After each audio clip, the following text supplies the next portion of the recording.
नमस्कार, मेरा नाम अवीर इछारिया और आप देख रहे हैं 5 जन न्यूज़ का डिजिटल चैनल। कनाडा में हाल ही में हुए फेडरल इमिग्रेशन पॉलिसी में बदलाव के कारण 70,000 से अधिक विदेशी छात्र वापस अपने देश भेजे जाने के जोखिम का सामना कर रहे हैं।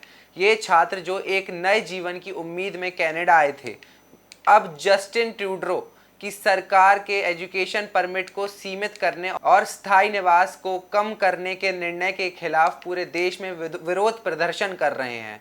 पूरे कनाडा में छात्रों ने अलग अलग प्रांतों में डेरा डाल लिया है और रैलियां आयोजित कर रहे हैं। इनमें Prince Edward island, Ontario, Manitoba और ब्रिटिश कोलंबिया शामिल हैं। कनाडा की सरकार का तर्क है कि 2023 में एजुकेशनल वीज़ा पाने वाले 37% अंतर्राष्ट्रीय छात्र के कारण देश में आवास, स्वास्थ्य सेवा और अन्य सेवाओं पर भारी दबाव पड़ा है।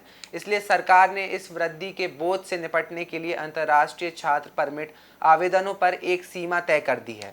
Immigration, refugees and citizenship Canada के अनुसार यह सीमा 2024 में लगभग 3,60,000 परमिट के आसपास रहने की उम्मीद है, जो पिछले वर्ष से 35% कम है। अब कनाडा में छात्र पोस्ट ग्रेजुएशन वर्क परमिट के लिए आवेदन नहीं कर सकते हैं। PGWP अंतर्राष्ट्रीय छात्रों के लिए रोजगार और स्थायी निवास पाने का एक महत्वपूर्ण साधन था। कनाडाई PM जस्टिन ट्रूडो ने यह भी घोषणा की कि उनकी सरकार कम वेतन वाली नौकरियों में लगे अस्थायी विदेशी श्रमिकों की संख्या को भी कम करेगी।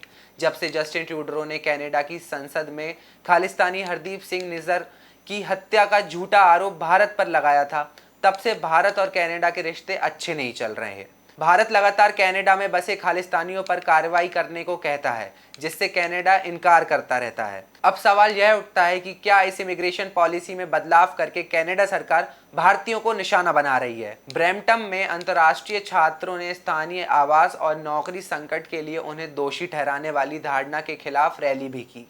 उन्होंने तर्क दिया कि ये समस्याएं व्यापक नीति विफलताओं का परिणाम है, न कि अंतर्राष्ट्रीय छात्रों के आने का। इस विरोध प्रदर्शनों ने उन अंतर्राष्ट्रीय छात्रों के बीच बढ़ती निराशा को उजागर किया है, जो महसूस करते हैं कि सरकार द्वारा उन्हें अनुचित रूप से निशाना बनाया जा रहा है। अपनी शिक्षा और कनाडाई अर्थव्यवस्था में भारी निवेश करने वाले इन छात्रों से अब अपनी पढ़ाई पूरी करने और घर लौटने के लिए कहा जा रहा है, जबकि उन्हें आगे चलकर बैंकों के लिए भारी कर्ज चुकाना पड़ सकता है। वे सरकार से पोस्ट ग्रेजुएशन वर्क परमिटों को बढ़ाने, स्थायी निवास के लिए स्पष्ट और साफ रास्ता निकालने और सिस्टम द्वारा किए जा रहे उनके शोषण को हल करने की मांग कर रहे हैं, जिसका कनाडा की सरकार के पास कोई जवाब नहीं है।